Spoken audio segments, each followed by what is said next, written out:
Okay, so good afternoon. It's a pleasure to be here, and it was a real pleasure working with Zofia together on this venture that we went on. It was very revealing. And of course, she talked about the academic environment. There's been quite a bit of progress that's been made there because there are earlier studies, but nothing much has been done before, and the practitioner side of things. So the focus that I had was on that practitioner side. We know too that there's a lot of room for improvement in the adoption of lean in the practitioner community, in the OAEC community, and that's one of the things we wanted to find out about. So we know about the benefits of lean. We've had a number of studies before. This goes all the way back to 2003, but it's probably still as true today as it was then, where there's a perception by the practitioners that there's some obstacles to adopting lean, and certainly the lack of knowledge is one of them, even though I know there are a number of organizations that have tried to promote lean, like LCI and AGC. There's a lack of sufficient support across the product team, the perception that lean is too complex. So there are all these perceptions, not altogether justified, but they're obstacles to progress. In terms of the research method we used, it was a modified Delphi approach. We identified some subject matter experts in various companies that are well known for lean projects. So we contacted them. We had surveys administered. We had telephone conference calls with them. We had open-ended questions just to see where they're coming from in terms of their background, why they would have an interest in lean.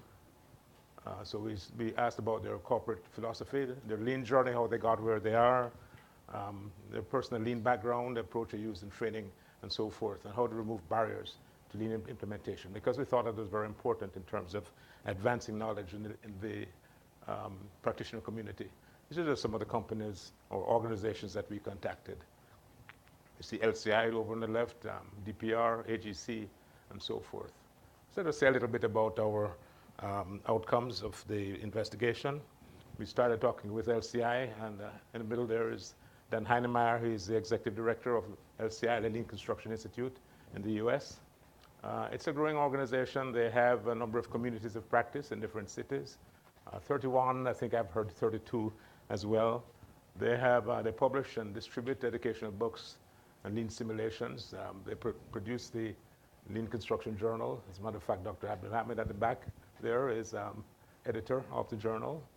And they've been promoting lean, through the conferences and so forth.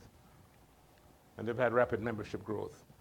As a matter of fact, at the conferences, we've seen the numbers. The last conference I think they had in Anaheim must have had at least 1,500 attendees. I remember some days when we used to have conferences in Boulder, Colorado, where we had 200 or so people. So their corporate members increasing in number, and their owner members are increasing as well. And there's just a picture of the states. You can't see the detail, but that shows you those dotted points with the communities of practice all over the states. Well, AGC, talk briefly about it. The former head of AGC, Chuck Greco, back in 2009, had a vision that the community, the contractor community, could become more effective if they adopted lean. And so he embarked on having a training program developed through a special program with Michigan State University. Dr. Abdelhamid was involved in helping through the university. And so they came up with an initial part of the program with 4 modules. And those 4 modules were grown later on by the addition of 3 more. Added to that was a 50-minute introduction to lean. And so it fleshed out to be a 35-hour program, in-seat program. It couldn't be obtained online. And that program has become very successful. To date, they have about 600 successful certificates awarded, because first you have to go through the program, which takes you those 35 hours in seat. And then you have to pass an exam, which involves 150 questions, and you have to get a certain percentage to pass and get your certificate. So it's been very, very successful, and there are people lined up to take it. So there's an increasing demand. Part of its success, too, is due to some of the training being partnered with LCI, because LCI, Lean Construction Institute, has annual congresses or conferences, and some training is done. And what they found is that 2/3 of the people who attend the Congress are taking the training.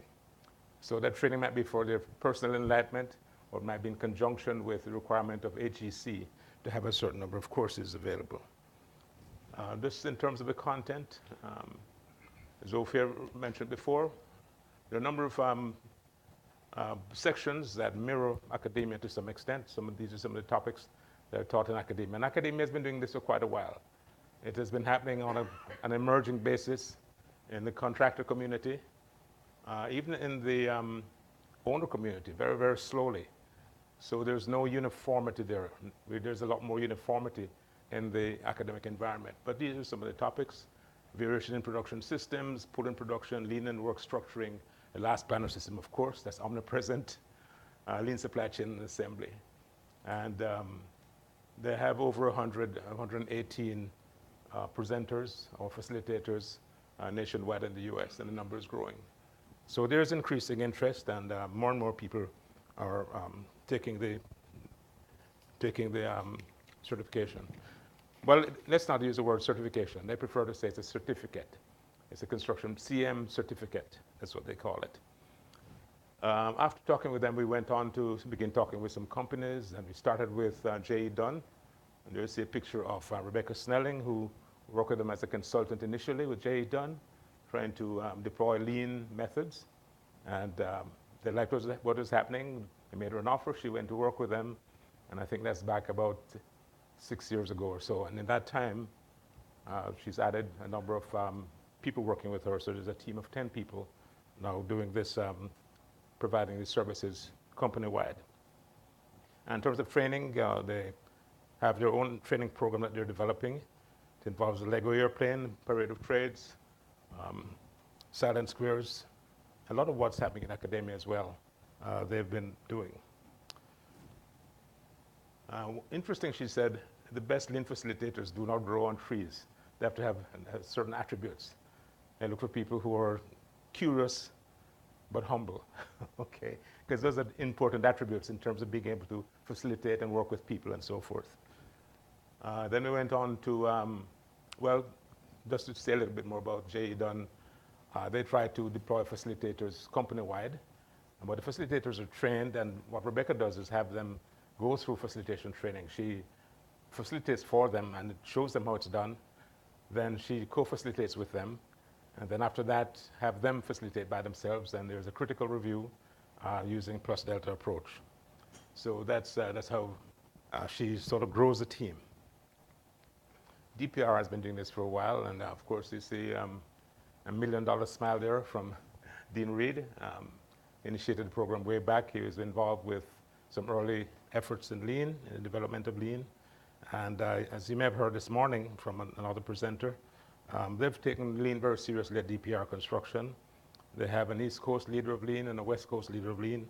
And they have these training programs going on where they're promoting leadership and a culture of respect. They have gone to the point now where, while they recognize that tools are important, they think that leadership is more important than tools, and they're putting an emphasis on leadership. And so they have a supply chain of people being trained in that area, as it were. Even in addition to that, too, they mentioned that they're applying lean training even if a project does not require it. Some of the areas they cover, of course, the airplane game, silent squares, the pool planning exercise, DPR pool planning exercise. We talked to, well, just to wrap up with DPR, you may have seen this morning, but there's a radar chart that people who go through the training program and are encouraged to develop to represent their perception, their self-perception of how they score on a number of factors. And what's encouraged is to have different members who have been through a training program get together, and one who is strong in one area might help another person who is weak on the same area, and vice versa. So they have this collaboration going on. Lindbeck was one of the early adopters of lean too, and they've been very successful at it. What they did was to come up with a new approach to the last planner system. Evidently, their employees had some difficulty staying on track with the last planner system. So they thought they'd develop what they call a lean board system. It's a system where you have boards that are mounted on casters, and schedules are posted there, and they can move from job to job. And that apparently helps them to do a better job of keeping track. So they adopted the 2-second lean by Paul Akers. I think Zofia mentioned that. Paul Akers wrote this book about 2-second lean. And employees are encouraged to take photos of situations before and after where they've made some kind of improvement. So that's been very successful. The training involves full planning and lean board tracking. And the tracking charts are posted on whiteboard with casters. Boulder Associates are an architecture firm, been very successful. What led them on the lean journey was Romana Nickerson, who's one of their principals, decided that back in the early mid-2000s that he was going to adopt lean to reduce waste in his projects, which he did very successfully, even so much so that he found himself not going to work on Saturdays and Sundays, which was typical of so many employees. And when other employees saw what he was doing, they said, oh, that's not such a bad idea, let's try that too. And pretty soon they were not going to work on Saturdays and Sundays, which for them was a change of strategy. They developed their own initiative, lean initiative called a work plan. And when the recession hit them in 2009, a lot of companies tanked, but they survived and actually made a profit. So that worked very well. One thing they observed is that in doing design work, it's very iterative, and the last planner doesn't seem to harmonize as well with it as it would with construction. So they're looking at Scrum and Agile methods to get around that. We hope to hear from them in the future to see how well that works. Montgomery, you might know him. He's a very successful consultant who got many people started on a lean journey, many consultants in a lean journey. And he worked with lean product consulting for a while, but he moved on. And he's made some important contributions to the lean agenda, study action teams, 5 big ideas he co-authored with Greg Howell, came up with the idea of reliable promises, the good 5 why. And so these have become standard. And nowadays he's focusing on what he calls kata, which is continuous improvement by personal reflection. Here's his latest book, The Pocket Sensei, which celebrates many of those ways of thinking. Sutter Healthcare is an organization that's been doing a lot of construction. Some of their early work back in the early 2000s really broke ground in terms of a lean agenda, bringing in things like IPD and so forth that became mainstreamed after a while. And they have developed their own in-house training capabilities. So yes, they have products awarded, but meanwhile they have a support system in-house to keep things on track. And Digby Christian is their director of integrated project delivery. They have a 5-day lead and IPD program training for all PMs and product controllers. They use the DPR block game, Parade of Trades, Bilego simulation. And they look for trade partners who have lean knowledge. And so they feel that the overdriven, rather owner-driven support is key for keeping products on track. So in conclusion, we're finding that there isn't much uniformity in the way trading is done and among practitioners. Everyone is trying a different way, but there's certain areas of commonality. A lot of the games, for example, are being used. Of course, you find a parade of trades everywhere. And then they're partnered to some extent with AGC. Between AGC and LCI, there's a collaboration. Well, what's important is that people in that community are now seeing that lean knowledge is a strategic advantage. So that's making them reach out and trying to get the training. So very importantly, in yellow here, highlighted, many construction organizations have developed internal lean champions because they see that as a very successful model. Leadership training is emerging as more important than tools. So again, that's another outcome. And design firms are now looking into Agile and Scrum. And just to wrap up, for future questions, now what we've done here is kind of lay the groundwork because there wasn't any similar work before, not like we had in academia. So now that we have this base, future studies can begin to examine things in more detail, like answering the question, what kind of cost-benefit analysis is there of having different training approaches? How should training be adjusted to a specific project? How would just-in-time training compare with routine training? Because many companies are training people routinely, whether they have a project or not. It would be good to create an inventory of tools and techniques, as has been done in academia. So these are the outcomes. So it was a very interesting study. It was time-consuming, but we're thankful, Sophie and I, that people were so forthcoming sharing with us, because that was an indication, a very positive indication. And lean, you share, you advance knowledge with other people selflessly. And we found that that's the state of the community that we contacted. So thank you very much for listening. And,